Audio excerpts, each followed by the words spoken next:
Okay दोस्तों, मैं विपिन कुमार दुबे आप सभी विद्यार्थियों का सिविटेक सॉल्यूशन में स्वागत करता हूं। लेक्चर वीडियो स्टार्ट करने से पहले आपको हम बता देना चाहेंगे कि आप इस एंड्रॉइड ऐप को जरूर डाउनलोड कर लीजिए। इस पे आपको स्टडी मटेरियल सर के द्वारा प्रोवाइड किया जाता है और भी इम्पोर्टेंट स्टडी मटेरियल इसी ऐप पर आपको प्रोवाइड किए जाते हैं। इस ऐप को जरूर डाउनलोड कीजिए, फ्री ऑफ कास्ट ऐप है, प्ले स्टोर पे अवेलेबल है, आप इसको जरूर डाउनलोड कर लीजिए। इसी के साथ हम वीडियो लेक्चर स्टार्ट करना चाहेंगे। वीडियो स्टार्ट करने से पहले आपको हम बता देना चाहते हैं, अगर वीडियो लेक्चर अच्छा लगा तो इसको प्लीज़ शेयर लाइक सब्सक्राइब जरूर करिए, अपने दोस्तों को भेजिए जिससे हम लोगों को भी मोटिवेशन मिले। अगर आप कोई सुझाव या कोई कमेंट चाहते हैं तो आप कमेंट बॉक्स में ज़रूर लिखिए, जिससे हम उसको ज़रूर पढ़ेंगे, आपको रिप्लाई भी करेंगे और हमें अच्छा भी लगेगा। इसी के साथ हम वीडियो लेक्चर स्टार्ट करते हैं। जैसा कि आप जानते हैं कि इस प्लेटफॉर्म पे प्रेजेंट टाइम में मैं पढ़ा रहा हूँ डिप्लोमा का मैथमेटिक्स, जो सभी ब्रांचों के लिए कॉमन है। और मेरा उद्देश्य है कि मैं मैथमेटिक्स को बहुत ईजी कर दूं, ताकि हर बच्चा जो आसानी से इस चीज़ को समझ सके और बड़े बड़े कोचिंगों में जा कर के भारी भरकम फीस उसको ना देना पड़े, उसे इधर उधर ना भटकना पड़े। अगर उसके पास साइकिल भी नहीं है तो घर पे बैठ के पढ़ ले। हर तरीके की सुविधा के लिए इस प्लेटफॉर्म के द्वारा आपके लिए प्रयास किया जा रहा है। इसी के साथ हम डिटर्मिनेंट का नेक्स्ट पार्ट शुरू करने वाले हैं। आज इक्वेशंस के बारे में बताएंगे कि जो एप्लीकेशन है डिटर्मिनेंट का, ठीक है, हम जो पढ़ने जा रहे हैं वो हम क्या पढ़ेंगे, डिटर्मिनेंट का एक एप्लीकेशंस पढ़ेंगे कि डिटर्मिनेंट के द्वारा हम कैसे लीनियर इक्वेशंस को सॉल्व कर सकते हैं, कैसे होमोजीनियस इक्वेशन को या नॉन होमोजीनियस इक्वेशंस को कैसे सॉल्व करते हैं। इसके बारे में हम आज पूरी अच्छे तरीके से पढ़ेंगे, जो डिटर्मिनेंट का सबसे इम्पोर्टेंट पॉइंट होगा। इस पॉइंट को स्टार्ट करने से पहले बेटा मैं एक क्वेश्चन जरूर लगवा देना चाहूँगा जो इसके पूर्व चैप्टर का था, और उसको मैं सॉल्व करवाऊंगा। फिर उसको आप सॉल्व करेंगे तो पहला chapter fully and finally finish हो जाएगा। अगर आप ये चाह रहे हैं और क्वेश्चन प्रैक्टिस करना चाह रहे हैं तो आप अपने बुक का एग्जाम्पल को लीजिए, आप सॉल्व कर डालिए अपने मन से, या आप टेक्स्ट बुक में जाइए, अंदर जो देखिए बोर्ड एग्जाम के क्वेश्चन हो उन्हीं को ही सॉल्व करिए। क्योंकि आपको बहुत सारे सब्जेक्ट पढ़ने होते हैं, आपको केवल मैथमेटिक्स ही नहीं पढ़ना होता है, इसलिए बहुत ज़्यादा प्रॉब्लम को सॉल्व करके अपने समय को व्यर्थ ना करें। उतना ही पढ़ें जितना आपके लिए आवश्यक है। अगर बिल्कुल नहीं पढ़े हैं तो प्रैक्टिस के लिए तो ज़्यादा क्वेश्चन सॉल्व करना ही पड़ेगा। ये वेटेज चैप्टर है, इसमें 4 या 5 नंबर के क्वेश्चन हमेशा पूछने की पॉसिबिलिटीज रहती है। ठीक है, तो हम एक क्वेश्चन आपके सामने रिप्रेजेंट कर रहे हैं, उसको देखिए। ये है कि इसको प्रूफ करना है कि x इक्वल टू 1 इस इक्वेशन का क्या है, रूट है। मूल को हम हिंदी में क्या कहते हैं, रूट। क्या कहते हैं इसको, रूट कहते हैं। तो हमें यही प्रूफ करना है कि x इक्वल टू 1 इसका इक्वेशन का क्या है, रूट है।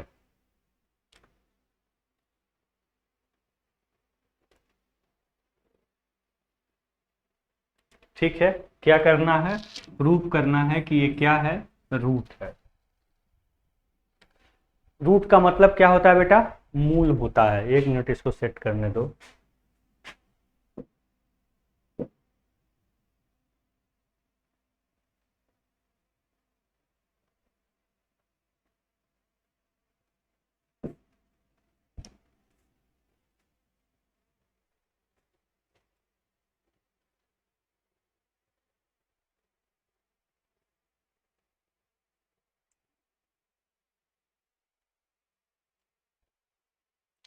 क्या है, रूट है,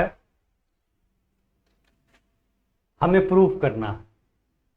तो अगर इसको प्रूफ करना होता है तो आप हाई स्कूल में पढ़े होंगे कि कोई भी क्वाड्रेटिक इक्वेशन द्विघात समीकरण हुआ करता था, और उस समीकरण में आप एक चीज देखते थे कि अगर मूल या रूट को प्रूफ करना होता था, कि सिद्ध करना है कि ये इसका रूट है या मूल है, तो उस वैल्यू को इस इक्वेशन में पुट करते थे। अगर इक्वल दोनों बराबर हो गए, यानी कि दोनों अगर जीरो हो गए, तो आप मान लेते थे उसका रूट है। सेम वही फंक्शन, वही प्रोसेस हमको यहाँ भी करना है। हम यहाँ पे अगर इसको प्रूफ करना है कि उसका रूट है,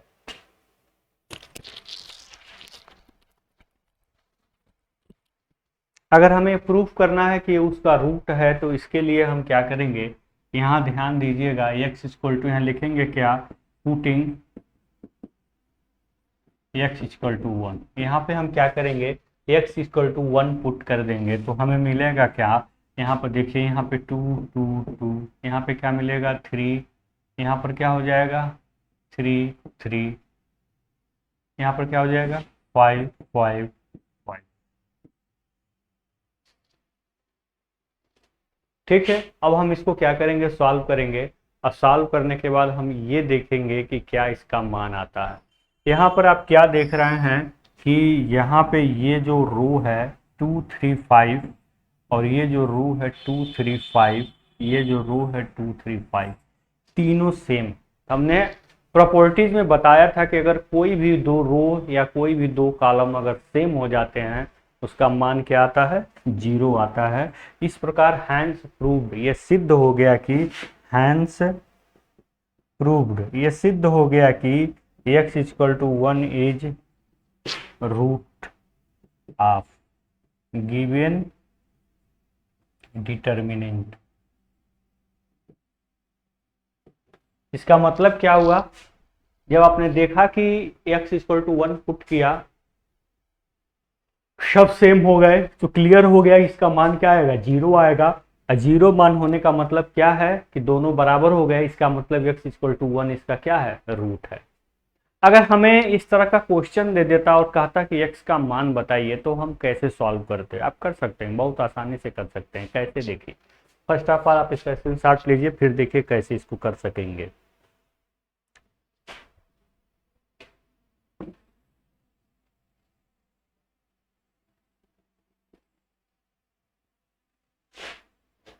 ठीक है, मान लीजिए कि आपको सॉल्व करना हो, ये भी चीज यहाँ पे ना हो, इसके जगह पे क्वेश्चन क्या पूछ दे, मान लीजिए इसके जगह पे क्वेश्चन ये पूछ दे, क्या पूछ दे,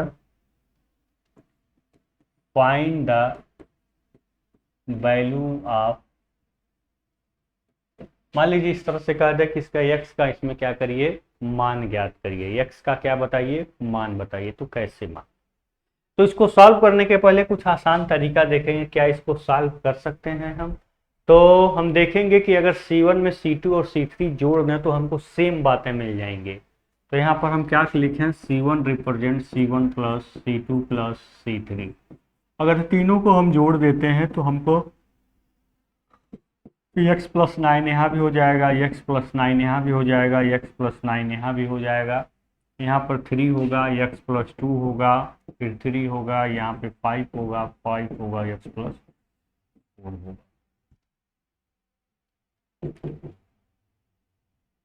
ठीक है, अब ध्यान से देखिए, तीनों में x प्लस 1 कॉमन हो गया, x प्लस 9 कॉमन हो गया, तो x प्लस 9 को बाहर कर लेंगे, 1 1 1 हो गया, 3 हो गया, x प्लस 2 हो गया, फिर 3 हो गया, फिर 5 हो गया, फिर 5 हो गया, फिर x प्लस 4। ठीक है, ये आपका 3 1 1 हो गया। अगर हम इसको इजी करना चाह रहे हैं तो हम R1 माइनस R2 कर लेते हैं। ठीक है, यहाँ पर क्या करेंगे, देखिए, R1 represents R1 minus R2 या R2 represents R2 minus R3। इसमें ऐसा करने से क्या होगा, दो टर्म में 0 हो जाएंगे, सॉल्व करना थोड़ा आसान हो जाएगा। ये इक्वल टू 0 ये है, तो R1 में से R2 हटाएंगे तो बेटा क्या होगा, ध्यान से देखिएगा, x प्लस 9 तो बाहर रहेगा ही रहेगा। ये देखिए, ये इसमें से सब्ट्रैक्ट होगा, इसमें से, ये इसमें से, तो ये क्या हो जाएगा, ऊपर 0 हो जाएगा। ध्यान से देखिएगा, अब फिर इसको घटाएंगे, इसमें से सब्ट्रैक्ट करेंगे तो 3 माइनस एक्स माइनस 2, यानी कि क्या होगा आपका 1 माइनस एक्स हो जाएगा। ठीक है, जब इसमें से इसको सब्ट्रैक्ट करेंगे तो ये क्या हो जाएगा, 0 हो जाएगा। ठीक है, फिर क्या कह रहा है, R2 माइनस R3, फिर इसको सब्ट्रैक्ट करिए, तो फिर 1 में से 1 जाए तो फिर यहाँ पे 0 हो जाएगा, फिर इसको सब्ट्रैक्ट करिए तो क्या हो जाएगा, फिर यहाँ पे x माइनस 1 हो जाएगा। ठीक है, फिर इसको इसमें से सब्ट्रैक्ट करिए तो क्या हो जाएगा, 1 माइनस एक्स हो जाएगा। हो जाएगा नहीं हो जाएगा बताइए, इसको इसमें सब्ट्रैक्ट करेंगे तो 5 माइनस एक्स माइनस 4, तो 5 माइनस 4 1, 1 माइनस एक्स हो जाएगा। ठीक है, जो नीचे बचा उसको वैसे रहने दीजिए, 1 3 एक्स प्लस। अब इसको सॉल्व करिए, आसान हो गया सॉल्व करना, x प्लस 9 है, ये भी 0 ये भी 0, बीच वाला ही बचा। ठीक है, तो क्या बचा, माइनस 1 माइनस एक्स। ठीक है, इसमें हम 1 माइनस एक्स की मल्टीप्लाई करेंगे तो इसको भी हटा देंगे बेटा, इसको भी हटा देंगे, ये बचा। तो अब ध्यान से देखिएगा, ये बचा तो 0 में इसका मल्टीप्लाई करेंगे तो 0 होगा, 1 माइनस एक्स में 1 का मल्टीप्लाई करेंगे तो क्या हो जाएगा, माइनस 1 प्लस एक्स। ठीक है, यहाँ पर क्या हुआ था, ये भी जीरो हो गया था, ये भी जीरो हो गया था, बीच वाला टर्म 1 माइनस एक्स बचा था, वो माइनस के साथ ही लेते हैं। तो हमने क्या किया था, इसको और इसको हटा दिया था, इसका मल्टीप्लाई इसमें किया तो जीरो, फिर इसका मल्टीप्लाई इसमें किया तो -1 प्लस एक्स हो गया। ठीक है, इज इक्वल टू जीरो तो ये है। और फिर यहाँ देखिए क्या हुआ, एक्स प्लस 9, और फिर यहाँ पर हम देखेंगे क्या है, 1 माइनस एक्स, माइनस क्यों ना बाहर कर लें, कोई दिक्कत नहीं है। यहाँ पे हम माइनस बाहर कर लें, इनमें से माइनस को हम बाहर कर लिए, ये आपका x माइनस वन यानी कि x माइनस वन का होल स्क्वायर हो गया। बताइए, यहाँ भी जब माइनस हमने बाहर किया है यहाँ का, एक मिनट, हमें माइनस की जरूरत ही नहीं पड़ेगी, ये माइनस है ना, अंदर इसको भेज दो तो x माइनस वन हो जाएगा ना, और यहाँ पर भी x माइनस वन है तो सीधे x माइनस वन का क्या हो गया, होल स्क्वायर हो गया। यहाँ पर भी x माइनस वन है और इस माइनस को हमने अंदर भेज दिया, ये भी x माइनस वन हो गया, x माइनस वन का होल स्क्वायर हो गया। ठीक है, अगर आप इसको रोकते हैं तो ये पूरा जाएगा तो क्या हो जाएगा, जीरो हो जाएगा, यानी कि x इक्वल टू क्या होगा, 1 होगा। ठीक, अगर यहाँ पे इसको जीरो करते हैं, ध्यान दीजिएगा, अगर इसको हम जीरो के नीचे भेजते हैं, इसको जीरो के नीचे भेजते हैं तो ये जीरो होगा, x इक्वल टू क्या मिलेगा, -9 मिलेगा। इस प्रकार x के दो मान मिलेंगे, 1 और -9। ठीक है, x के कौन से कितने मान मिलेंगे, x के तो आपके कितने मान मिलेंगे, x के दो मान मिलेंगे, तो जो आपका फाइनल फुल्ली एंड फाइनल जो सॉल्यूशन होगा वो क्या होगा, x के दो मान मिलेंगे, x इक्वल टू 1 और -9, यही आपका क्या हो जाएगा आंसर। ठीक है, इस प्रकार से अगर क्वेश्चन पूछता है तो आप इसको इस तरह से इजी वे में क्या करेंगे, सॉल्व करेंगे हैं। अब इससे बाहर का कोई क्वेश्चन आपसे नहीं पूछा जा सकता है, इसके ही अंदर से ही क्वेश्चन पूछे जा सकते हैं पहले चैप्टर्स में। दूसरा चैप्टर्स हम स्टार्ट करने ही जा रहे हैं जो क्रैमर्स रूल से रिलेटेड है, इसका स्क्रीनशॉट जरूर ले लीजिए, आपके लिए बहुत बेनिफिशियल होगा ये। ठीक है, चलिए अब हम क्रैमर्स रूल को स्टार्ट करने से पहले कुछ इंपॉर्टेंट पॉइंट्स बताते हैं। सबसे पहला इंपॉर्टेंट पॉइंट है आपका क्या, homogeneous equation. Homogeneous equation,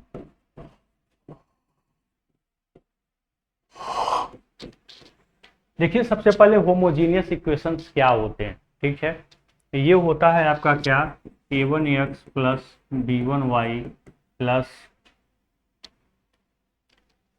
c1z equal to 0, फिर a2x plus b2y plus c2z equal to 0,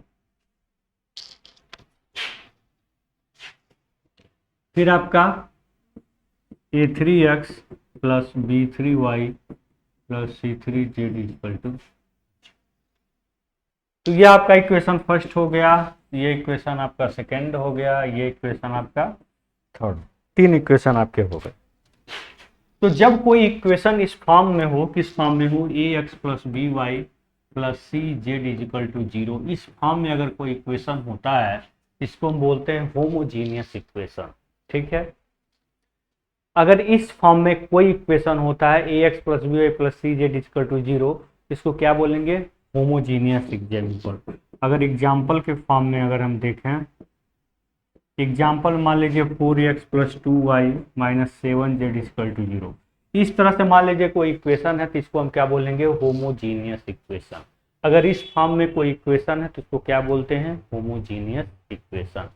ठीक है, लिखेंगे इसका, ये जनरल फॉर्म था ax plus B Y plus सी जेड। आप इसका स्क्रीनशॉट ले लीजिए, चाहे आप नोट डाउन कर लीजिए, बहुत इंपॉर्टेंट पॉइंट बताए हैं। होमोजीनियस इक्वेशन का जो फॉर्म होता है ax plus B Y plus C z equal to 0 होता है। ठीक है, तो अब देखिए नॉन होमोजीनियस क्या होता है, अब देखिए नॉन होमोजीनियस क्या होता है, दूसरा है नॉन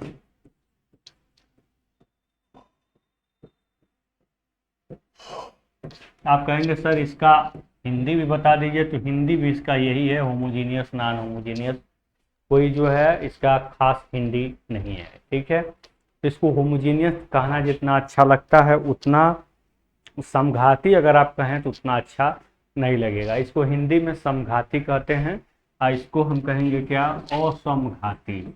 इसको कहना अच्छा लग रहा है कि नॉन होमोजीनियस कहना अच्छा लग रहा है, नॉन होमोजीनियस का ना अच्छा लग रहा। तो नॉन होमोजीनियस का क्या होगा, A X plus B Y plus C Z is equal to D. अगर इस फॉर्म में है इसको हम बोलेंगे नॉन होमोजीनियस इक्वेशन। अगर एग्जाम्पल की अगर हम बात करें तो एग्जाम्पल में क्या होगा, ध्यान से देखिएगा। मान लीजिए यहाँ पे 4x plus 3y plus 9z is equal to 4। इस तरह का अगर इक्वेशन हो गया आपका 4x plus 3y plus 9z is equal to 4, इसको हम क्या बोलेंगे, नॉन होमोजीनियस इक्वेशन। ठीक है, तो ये नॉन होमोजीनियस इक्वेशंस का एग्जांपल आपको जरूर समझ में आया होगा, जरूर आशा करते हैं। तो अब देखिए नॉन होमोजीनियस इक्वेशन होते कितने प्रकार के हैं, इसका हमने जनरल फार्म भी बता दिया। आप इसका स्क्रीनशॉट जरूर ले लीजिएगा, ये आपका जनरल फार्म है। इसी को हिंदी में क्या कहते हैं, व्यापक रूप, जिससे हम पहचान सकें। जैसे यहाँ पे आपने देखा 4 है, अगर यहाँ पे 0 होता तो ये क्या कहलाता, नॉन होमोजीनियस। अगर 0 होता तो क्या कहलाता, होमोजीनियस इक्वेशन। अगर यहाँ पे 0 नहीं है तो क्या कहलाएगा, नॉन होमोजीनियस इक्वेशन कहलाएगा। ठीक है, अब ये नॉन होमोजीनियस कितने प्रकार के होते हैं उसको देखते हैं। हम इसको यहाँ से रिमूव करते हैं। ठीक है, नॉन होमोजीनियस इक्वेशन देखिए कितने प्रकार के होते हैं, ध्यान से देखिएगा। ये आपके दो प्रकार के होते हैं बेसिकली। एक होता है आपका क्या, कॉन्सिस्टेंट।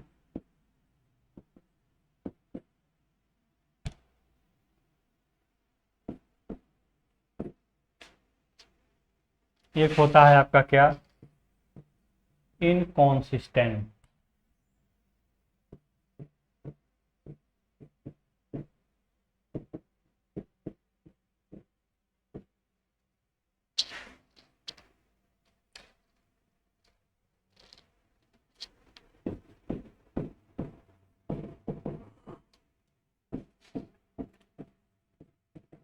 यहाँ पर देखिए दो प्रकार के इक्वेशन होते हैं मुझे, एक होता है कॉन्सिस्टेंट इक्वेशन, एक होता है इनकॉन्सिस्टेंट। इसको बोलते हैं संगत समीकरण। क्या बोलते हैं इसको, संगत समीकरण। इसको क्या बोलते हैं, असंगत समीकरण। इसको हिंदी में क्या कहते हैं, असंगत समीकरण। देखिए होता क्या है ये, इसको पहले समझिए। इसका जब कोई भी मान लीजिए इक्वेशंस हैं और उसका यूनिक सॉल्यूशन, यूनिक सॉल्यूशन चाहे इनफाइनाइट सॉल्यूशन, तो आप इनफाइनाइट में कंफ्यूज होते होंगे कि सर ये इनफाइनाइट सॉल्यूशन क्या होता है। तो सारी दिक्कतें आपको यहाँ दूर की जाएंगी, इसीलिए तो इस प्लेटफॉर्म में लाया गया है आपको। एक होता है यूनिक। यूनिक को हम हिंदी में कहते हैं बेटा अद्वितीय। इसको क्या कहते हैं, अद्वितीय। इनफाइनाइट को क्या कहते हैं, अनंत। ठीक है, अगर मान लीजिए आपको अनंत सॉल्यूशन चाहिए या अद्वितीय सॉल्यूशन चाहिए तो उसको हम बोलेंगे कॉन्सिस्टेंट इक्वेशन। मान लीजिए ऐसे इक्वेशन जिनका अद्वितीय हल हो या अनंत हल हो, उसी को क्या बोलते हैं, कॉन्सिस्टेंट इक्वेशन। कोई ना कोई सॉल्यूशन जरूर होना चाहिए। अगर कोई ना कोई सॉल्यूशन है तो वो कहलाएगा आपका क्या, कॉन्सिस्टेंट। बिना अगर कोई सॉल्यूशन ही नहीं है, ऐसे भी इक्वेशन होते हैं जिनको आप कितना हो सॉल्व करिए उसका कोई सॉल्यूशन निकल के सामने नहीं आता है। मान लीजिए कोई ऐसा इक्वेशन है जो पैरेलल लाइन को रिप्रेजेंट करे, तो कभी उसका एक निश्चित सॉल्यूशन नहीं निकल के आएगा। जो समीकरण को इक्वेशन को सॉल्व करने पर कोई एक निश्चित समीकरण न मिले, उसी को हम क्या कहते हैं, मतलब आप समझ सकते हैं कि सॉल्यूशन के कोई एक निश्चित वैल्यू न मिले, उसी को बोलते हैं इनकॉन्सिस्टेंट बोलते हैं। ठीक है, या असंगत समीकरण बोलते हैं जिनका कोई सॉल्यूशन न मिले। तो संगत क्या है, जिनका यूनिक सॉल्यूशन हो या इनफाइनाइट सॉल्यूशन। यूनिक का मतलब अद्वितीय, अद्वितीय का मतलब जो द्वितीय न हो। द्वितीय न होने का मतलब अगर एक्स वाई जेड के फॉर्म में तीन इक्वेशन, तीनों में तो तीन इक्वेशन से एक्स वाई जेड का एक एक मान मिले, और द्वितीय, द्वितीय का उल्टा एक हो गया, यानी कि इन तीनों का एक्स वाई जेड का एक एक मान अगर मिल रहा है तो इसको हम बोलेंगे यूनिक सॉल्यूशन। क्या बोलेंगे इसका, यूनिक, अगर एक एक मान मिल रहा है तो। ठीक है, अगर इनफाइनाइट मिल जा रहा है तभी इसका यूनिक सॉल्यूशन होगा। बहुत सारे ऐसे क्वेश्चंस होते हैं जिनका इनफाइनाइट सोल्यूशन होता है। जैसे इनफाइनाइट का थोड़ा सा हम मतलब समझाते हैं। मान लीजिए कि अगर x plus y is equal to 4 हो, तो यहाँ y इज इक्वल टू क्या होगा, 4 माइनस एक्स। तो अगर यहाँ पे आप x की वैल्यू रखते जाएं, 1 रखेंगे तो y का मान 3 मिलेगा, 2 रखेंगे तो y का मान 2 मिलेगा। ऐसे x का मान आप अनंत तक रख सकते हैं, y का मान अनंत तक मिलता चला जाएगा। यानी कि इस इक्वेशन के लिए x y का अनंत मान होगा, इनफाइनाइट सोल्यूशन होगा। ठीक है, लेकिन अगर दो इक्वेशंस हैं, आपने सॉल्व किया तो एक्स वाई का अगर एक ही मान निकला तो उसको हम बोलेंगे यूनिक सॉल्यूशन। ये दोनों आपके कॉन्सिस्टेंट या संगत समीकरण के अंतर्गत आते हैं। ठीक है, ये क्लियर हो गया होगा, आशा करते हैं बहुत अच्छे से समझ में आएगा, क्योंकि हमने बहुत अच्छे से समझाने की प्रयास भी किया है। दूसरा आपका क्या है, इनकॉन्सिस्टेंट इक्वेशन। इनकॉन्सिस्टेंट इक्वेशन क्या होता है कि अगर इक्वेशंस दिए गए हैं उसके कोई सॉल्यूशन ना हो, ठीक है, नो सॉल्यूशन, किसी तरह का कोई अगर सॉल्यूशन ना हो, ठीक है, उसको हम क्या बोलते हैं, इनकॉन्सिस्टेंट या असंगत समीकरण। तो कैसे हम जानेंगे इनको, कैसे पहचानेंगे इनको, इसके कुछ रूल्स हैं। पहले क्रैमर रूल्स को समझते हैं कि क्रैमर रूल क्या होता है, फिर वहाँ इसमें इसका क्या करेंगे, इम्प्लीमेंट करेंगे, इन चीज़ों को हम समझाएंगे। तो शार्ट में अगर लिखना चाहे तो मैथमेटिक्स में थियरी पूछता नहीं है, शार्ट में समझने के लिए आप इतना लिख दीजिए कि हो नॉन होमोजीनियस, जिसमें लास्ट में जीरो ना हो, कोई डिजिट हो, वो नॉन होमोजीनियस है। लास्ट में जीरो हो गया तो होमोजीनियस है। तो नॉन होमोजीनियस है तो दो प्रकार का होगा, एक कॉन्सिस्टेंट, एक इनकॉन्सिस्टेंट। तो अगर कॉन्सिस्टेंट संगत की बात करेंगे तो उसका कोई सॉल्यूशन होना है, बस सॉल्यूशन जिसका होगा वो संगत उस साथ में चलेगा, जिसका कोई सॉल्यूशन नहीं होगा वो संगत उसका नहीं करना है। तो चलिए आप सीधे समझिए, मान लीजिए कोई आपका दोस्त है जो आपके लिए साथ में तभी रहेगा जब आपके अनुसार चलेगा, तभी साथ में रहेगा, तभी संगत होगा, तभी कोरेस्पॉन्डिंग होगा। अगर आपके साथ नहीं, अगर आपसे आपके लिए अगर उपयोगी नहीं है, आपसे कोई वैल्यू नहीं है उसका, तो वो आपके साथ नहीं रहेगा, वो असंगत हो जाएगा। तो सेम वही, चलिए वही बात समझिए यहाँ पे कि अगर इक्वेशंस के सॉल्यूशन मिल जा रहे हैं, कोई ना कोई सॉल्यूशन मिल जा रहा है, तब वो कॉन्सिस्टेंट है, नहीं मिल रहा तो इनकॉन्सिस्टेंट है, कोई समीकरण के सॉल्यूशन नहीं मिल रहे हैं तो। ठीक है, तो ये बातें आपको समझ, एग्जाम्पल के द्वारा इन चीज़ों को बहुत अच्छे तरीके से समझाएंगे। पहले हम बताते हैं आपको क्या क्रैमर्स रूल। देखिए क्रैमर्स रूल क्या होता है और क्रैमर रूल क्या कहता है।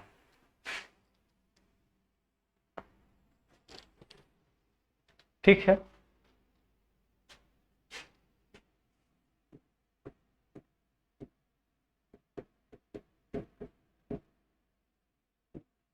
देखो बेटा, इसको हिंदी में भी क्रैमर का रूल ही कहते हैं, क्रैमर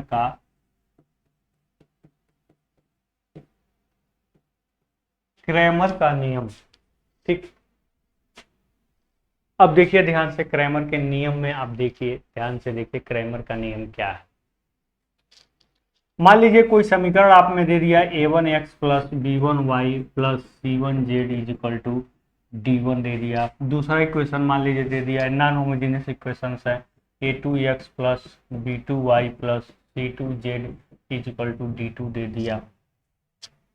ठीक, फिर आपका a3x plus b3y plus c3z is equal to d3 दे दिया। तीन इक्वेशन आपके सामने रिप्रेजेंट कर दिया और इसको कहा कि आप सॉल्व करिए इसको। ठीक है, तो सबसे पहले आप डेल निकालेंगे, एक सिंगल सारे डिटर्मिनेंट को एक साथ करके एक मान निकालेंगे जिसमें सारे एक्स वाई जेड एक साथ होंगे। तो यहाँ एक्स का क्या है, a1, फिर a2, फिर a3, फिर b1, c1।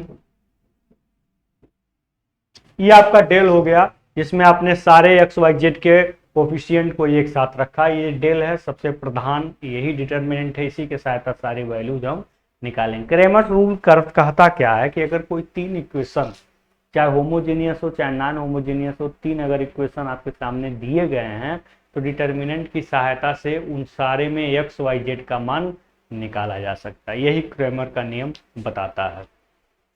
ठीक है, अगर आपके होमोजीनियस हैं तो आउटपुट में सब क्या हो जाएगा, जीरो हो जाएगा, तो सारी वैल्यू जीरो होने की पॉसिबिलिटी हो जाएगी। तो यहाँ देखिए ये डेल हो गया। अगर इसी प्रकार से हमें यहाँ पे डेल वन का मान निकालना हो, मान लीजिए अब हम डेल के साथ साथ डेल वन की भी वैल्यूज निकालेंगे। डेल वन की वैल्यूज क्यों निकालेंगे, ये बात ध्यान दीजिए कि अगर इस तरह का इक्वेशन आपके सामने दिया हुआ है और इसमें एक्स वाई जेड का मान निकालना हो बेटा, इसमें एक्स वाई जेड का मान कैसे निकालेंगे, थोड़ा सा इस बात पर हम फोकस करते हैं। अगर आपको यहाँ पे एक्स वाई जेड का मान निकालना है, मान लीजिए एक्स का मान निकालना है तो डेल वन अपन डेल करेंगे, फिर आप डेल टू अपन डेल करेंगे। मान लीजिए आपको वाई का मान निकालना है, जेड का मान निकालना है तो डेल थ्री अपन डेल करेंगे। आप कहेंगे सर डेल तो हमको समझ में आ गया कि यहाँ से आपने सारे एक्स वाई जेड के कोफिशिएंट को ले लिया तो मिल गया, लेकिन ये del one del two del three कहाँ से मिलेंगे, जब तक मिलेंगे नहीं तब तक वैल्यूज नहीं निकलेंगे।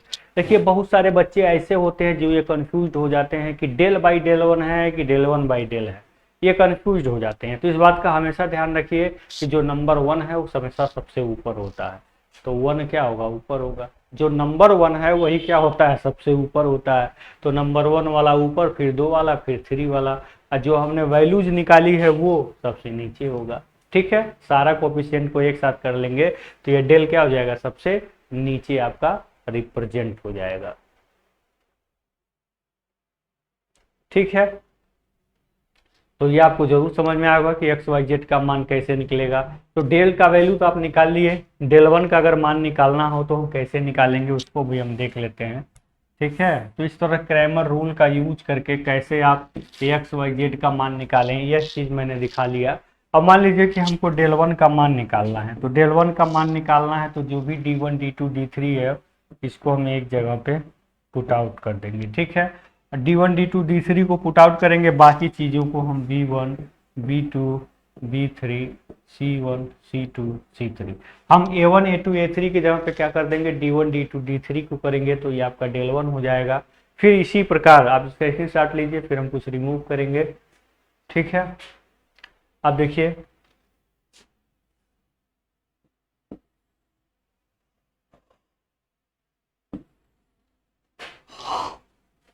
ध्यान से देखिएगा चीज़ों को, क्योंकि बहुत इंपॉर्टेंट पॉइंट लेकर हम चल रहे हैं।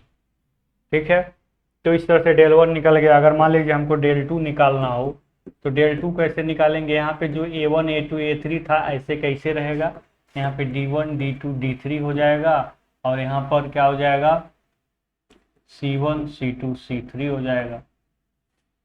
ये क्या हो गया आपका, डेल टू हो गया। ठीक है, अब डेल टू हो गया तो डेल टू को आप सॉल्व करेंगे तो आपको एक कुछ वैल्यू जरूर मिलेगा डेल टू का, तो डेल टू को नीचे डेल का भाग कर देंगे तब आपको वाई की वैल्यू निकल जाएगी।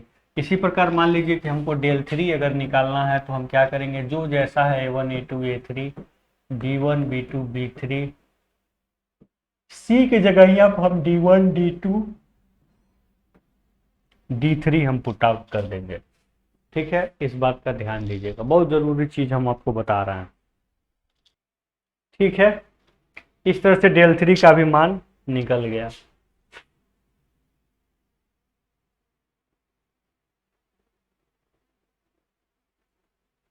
आप सबसे पहले इसका स्क्रीनशॉट जरूर ले लीजिए, क्योंकि इसका बहुत इंपॉर्टेंट है। सबसे पहले आपने डेल निकाला सारे गुणांकों का यूज करके, फिर डेल वन निकाला, D one D two D three को एक जगह पे सेट किया, डेल टू बीच में सेट किया, डेल थ्री लास्ट में सेट करके निकाल दिया। ठीक है, इस तरह से आपने ये सारी वैल्यूज आपने निकाल दिया।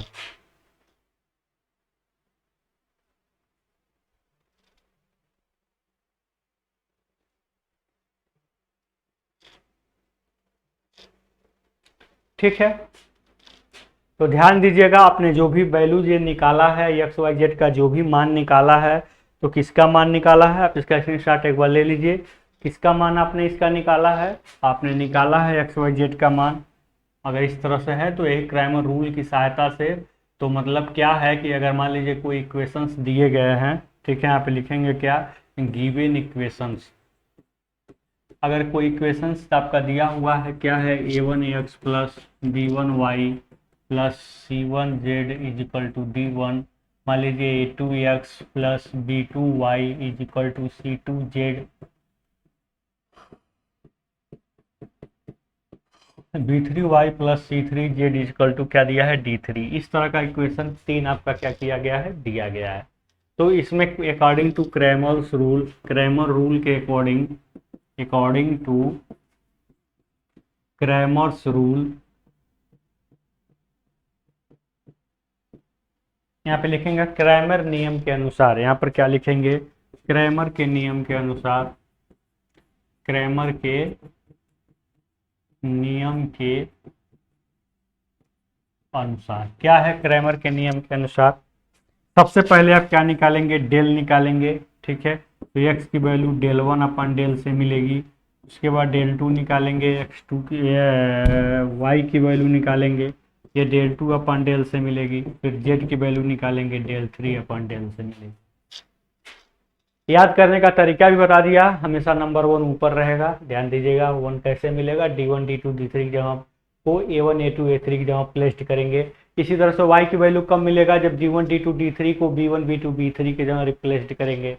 इस तरह से जे आपका z की वैल्यू कब मिलेगा? जब D1 D2 D3 को हम क्या करेंगे? C1 C2 C3 के जगह पर प्लेस्ड करेंगे। और डेल की वैल्यू कब मिलेगा? जब सारे गुणांक का हम क्या बना लेंगे? डिटर्मिनेंट बना लेंगे, A1 A2 A3 B1 B2 B3 C1 C2 C3, तो डेल निकल जाएगा, ठीक है। तो इस तरह से बहुत आसानी से आपको समझ में आ गया होगा एक्स वाई जेड का कैसे हम मान निकालते हैं, ठीक है। तो इसमें कुछ कंडीशंस हैं कंसिस्टेंसी और इनकंसिस्टेंसी की, उस कंडीशंस को भी देख लेते हैं। उसको देखने से पहले आप इसका स्क्रीनशॉट जरूर ले। देखिए, थियरी अगर आपको समझ में नहीं आएगा तो न्यूमेरिकल क्वेश्चन बिल्कुल नहीं समझ में आएगा। इसलिए हमारी मजबूरी है कि पहले आपको हम क्या समझा दें? थियरी ही समझा दें, ठीक है। तो देखिए, तो ये हो गया। अब हम कुछ कंडीशंस पे चलेंगे।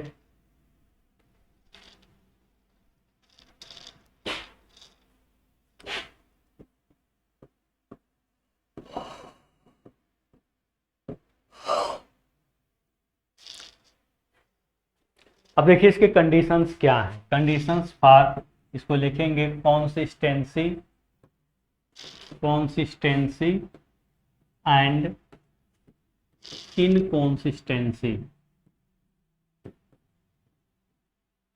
इसको हम हिंदी में कहेंगे संगतता और असंगतता के शर्तें। क्या लिखेंगे? संगतता और असंगतता के। बहुत लोग हिंदी भाषी होते हैं और उनको क्या हिंदी में विरोध न लिखा जाए तो उनको नहीं समझ में आता है, इसीलिए हम उनके लिए जरूर लिखते हैं संगतता और असंगतता के शर्तें। क्या हैं इनके शर्तें? ध्यान से देखिएगा। अगर आपका डेल की value not equal to zero है तो सॉल्यूशन होगा, सॉल्यूशन होगा। अब कौन सा सॉल्यूशन होगा? Unique solution. ध्यान से देखिएगा, एक लाइन में मैंने बताया। अगर पहले ही डेल जीरो हो गया तो, अगर आपका डेल जीरो है, ठीक है, अब कोई भी एक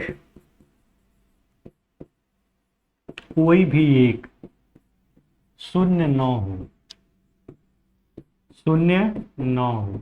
जैसे मान लीजिए आपका ये आपका del one not equal to zero हो, बाकी डेल टू भी जीरो हो जाए, डेल थ्री भी जीरो हो जाए, ठीक है। केवल तीनों में से कोई एक जीरो ना हो, शून्य ना हो, बाकी दोनों डेल टू और डेल थ्री क्या हो जाए? जीरो हो जाए। केवल डेल वन क्या है? जीरो ना हो, ठीक है। डेल वन जीरो ना होने मतलब 7 आ जाए, 8 आ जाए, -5 आ जाए, -2 आ जाए, जीरो के बराबर अगर ना आए, कम से कम एक शून्य न हो, बाकी शून्य अगर हो भी जाए और डेल आपका जीरो है और इसमें से इनमें से कोई एक शून्य नहीं है, तो इसका कोई सॉल्यूशन नहीं हुआ, ठीक है। इसका क्या होगा? इसके अगर सॉल्यूशन की हम बात करेंगे तो इसके अगर हम सॉल्यूशन की बात करेंगे तो क्या लिखेगा इसका रिजल्ट? नो एनी सॉल्यूशन, इसका कोई सॉल्यूशन नहीं। तो लिखेंगे इसके लिए क्या? यही लिखेंगे कि इसके लिए कोई सॉल्यूशन नहीं होगा, ठीक है। ये आपका क्या है? अद्वितीय है, यूनिक। ये है आपका क्या?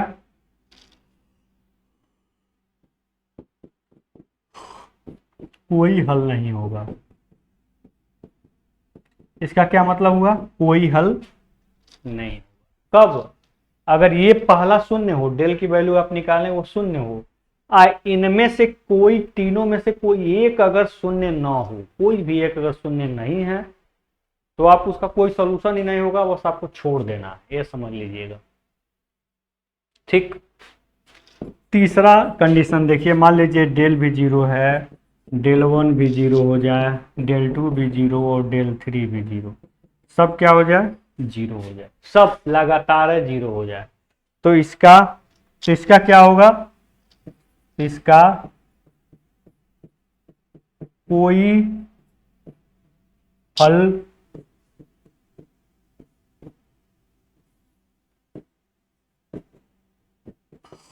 इसका कोई भी सॉल्यूशन नहीं भी हो सकता है और अनंत हल भी हो सकते हैं।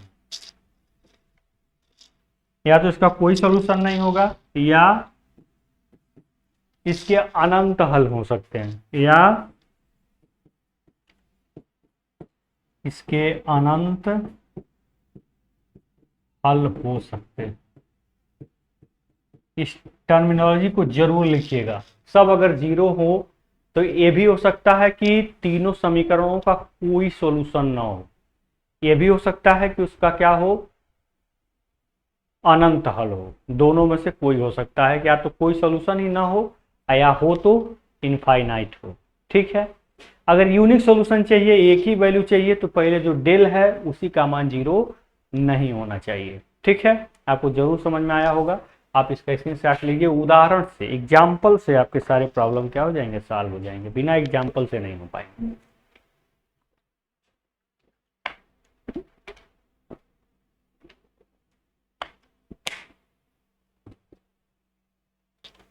ठीक है, अब एक क्वेश्चन इस पर लेकर चलते हैं।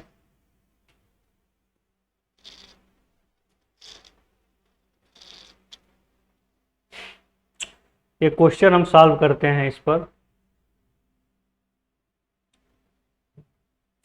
देखिए, आपके सामने क्वेश्चन रिप्रेजेंट हो रहा है कि नीचे दिए गए समीकरण को क्रेमर विधि से क्या करना है, हल करना है। हल करने के तो इसके बहुत सारे विधियां आप हाई स्कूल में पढ़े होंगे, ग्राफिक्स मेथड, एलिमिनेशन मेथड, और क्या क्या क्रॉस मल्टीप्लिकेशन मेथड, और पता नहीं क्या क्या transformation method, different types of method है सॉल्व करने के। लेकिन यहाँ हमको क्रेमर्स रूल्स यूज करना है, क्रेमर के रूल का यूज करके इसको हमें क्या करना है, सॉल्व करना है।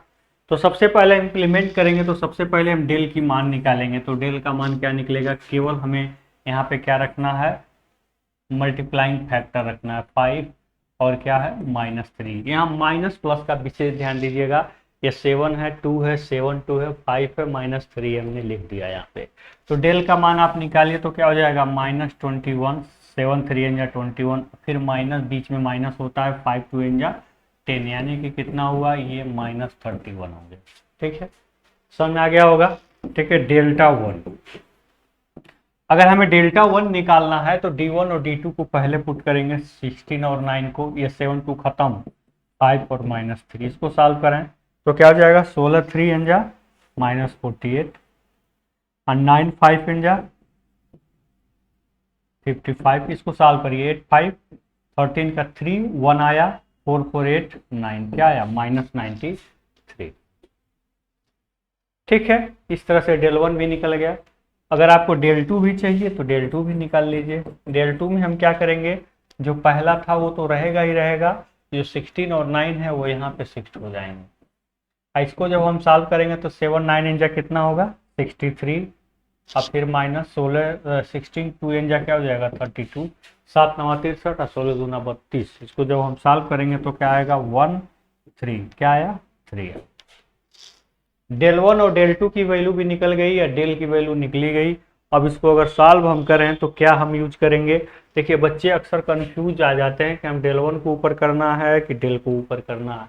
इसके लिए हमेशा याद रखिए कि किसको ऊपर करना है, डेल 1 नंबर हमेशा क्या होगा, ऊपर होता है, तो 1 को ऊपर कर दिया। तो डेल 1 का मान कितना है आपका, ध्यान से देखिएगा, डेल 1 की वैल्यू कितनी थी, अभी भी आपने डेल 1 निकाला है, -93 थी, और ये क्या थी, डेल की वैल्यू माइनस था, माइनस से माइनस कटा, कितनी बार में गया, 3 बार में। एक्स की वैल्यू कितनी आ गई, 3 आ गई। अब वाई की वैल्यू अगर आपको निकालनी है तो ये कैसे निकलेगी, डेल 2 अपन डेल से। तो डेल 2 का मान कितना आया है, अभी अभी आपने सॉल्व किया है तो ये 31 आया है, और डेल का मान क्या है, -31 है, इसको आपने सॉल्व किया तो क्या आया, -1 आया। इस प्रकार एक्स और वाई की वैल्यू क्रेमर्स रूल से आपने फाइंड कर लिया। तो इतना ही एनफ नहीं है बेटा, इतना ही एनफ नहीं है, ये वैल्यू निकाल पाना ही एनफ नहीं है, आप इसको प्रूव करिए। कि आपका आंसर सही है कि गलत है। एग्जाम में प्रूफ करना बहुत ज़रूरी है। अगर आप प्रूफ नहीं करते हैं, आप आगे बढ़ जाते हैं, तो हो सकता है कहीं माइनस प्लस के मिस्टेक से आपका पूरा क्वेश्चन ही क्या हो जाए, बर्बाद हो जाए। इसीलिए आप इसको ज़रूर समझिए, ज़रूर जानने की कोशिश करिए, देखिए कैसे होगा वो उन बातों को। हमें इसको प्रूफ करना है, x की वैल्यू 3 और y की वैल्यू -1। तो प्रूफ करने के लिए हमें जो इक्वेशंस आपको दिए गए हैं उन्हीं को हमें क्या करना पड़ेगा, लिखना पड़ेगा। लिखेंगे गिवन इक्वेशन। जो इक्वेशन आपको सॉल्व अभी अभी आप किए हैं उसको आप यहाँ पे पुट आउट करेंगे, यहाँ पे लिखेंगे। आप इसके पहले भी पढ़े होंगे कि आपका आंसर सही है कि गलत करने का तरीका, जिससे 7 + 5y = 16 है। ठीक है, क्या है equation, 7x + 5y = 16। 7x + 5y = 16। Value को पुट करिए, यहाँ पे हो गया 3 और यहाँ पे हो गया क्या, -1। तो यहाँ पर देखेंगे 21 - 5, 21 में से 5 जो क्या हो जाएगा 16, जो किसके बराबर है, 16 के बराबर। इस प्रकार आपने प्रूव कर दिया है। Putting the value of x and y, then you get result. Then आप कंफर्म हो गए कि आपका आंसर क्या है, सही है। दोनों में एक बार सेट करके जरूर देखेंगे कि आपका आंसर सही आ रहा है कि गलत आ रहा है। ठीक है, इस प्रकार से बहुत इजी क्वेश्चन को लेकर के मैंने सॉल्व किया, क्रैमर्स रूल को समझाने की कोशिश किया। बहुत ही इजी क्वेश्चन को लेकर के मैंने सॉल्व किया था। तो अब हम इतनी इजी क्वेश्चन ना आएगा आपके एग्जाम में आएंगे, अगर आ भी जाएगा तो ये जान के चलिए कि आएगा अगर तो मात्र 1 नंबर में बहुविकल्पी में ही आएगा, बड़े क्वेश्चन में ये कभी नहीं आएंगे। देखिए मैंने इसको छोटे में ही सॉल्व किया है। पहले डेल की वैल्यू निकाला है, सारे के एक्स वाई के हमने क्या किया है, गुणांक को रख करके हमने डेल की वैल्यू पहले निकाला है। फिर डेल 1 की वैल्यू निकाला है, जो आपका d1 d2 थे उनको पहले पुट करके, फिर d2 की वैल्यू निकाला है। d1 और d2 को लास्ट में पुट करके d1 और डेल्टा 1 और डेल्टा 2 को सॉल्व किया है। x और y की वैल्यू डेल 1 अपन डेल से हमने क्या कर लिया है, फाइंड कर लिया। ठीक है, इस प्रकार क्रैमर्स रूल बहुत छोटे क्वेश्चन में हमने अप्लाई किया और इसको सॉल्व कर दिया। ठीक है, तो अब हम नेक्स्ट लेक्चर में इससे थोड़ा कठिन क्वेश्चंस पढ़ेंगे, जो आपके लिए अत्यंत ही बेनिफिशियल होगा, अत्यंत ही लाभप्रद होगा, आपके एग्जाम के दृष्टि से भी बहुत क्या होगा, इम्पोर्टेंट होगा। तो नेक्स्ट वीडियो लेक्चर में हम आपको समझाएंगे इससे रिलेटेड थोड़ा सा कुछ कठिन क्वेश्चंस, और जो भी कंडीशंस है कंसिस्टेंसी की और अनकंसिस्टेंसी की, संगतता और असंगतता की, उस कंडीशंस को भी बाय एग्जांपल फुलफिल करेंगे। आज के लिए इतना ही, धन्यवाद। अगर आपको अच्छा लगा हो तो प्लीज़ शेयर, लाइक, सब्सक्राइब जरूर करिए। ठीक है।